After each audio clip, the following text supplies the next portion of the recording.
Your soul chose the parents who would hurt you in exactly the way necessary for you to grow, she was saying. The Spiritual Mystic, the podcast hosted by the ex-bouncer and self-professed mystic warrior Drain Rectangle.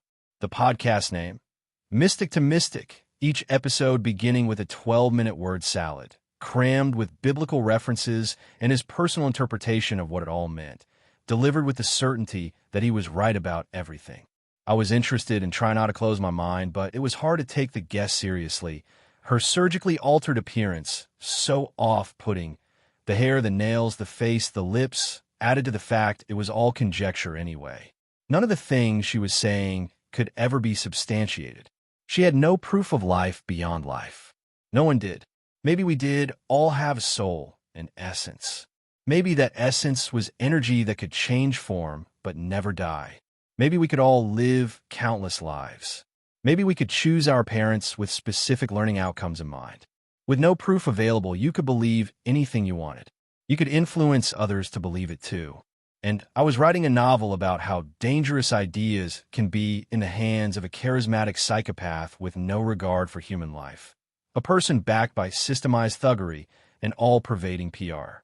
But the first line of the novel, "The doctor will indoctrinate you now," depressed me too much to continue the idea in its present form.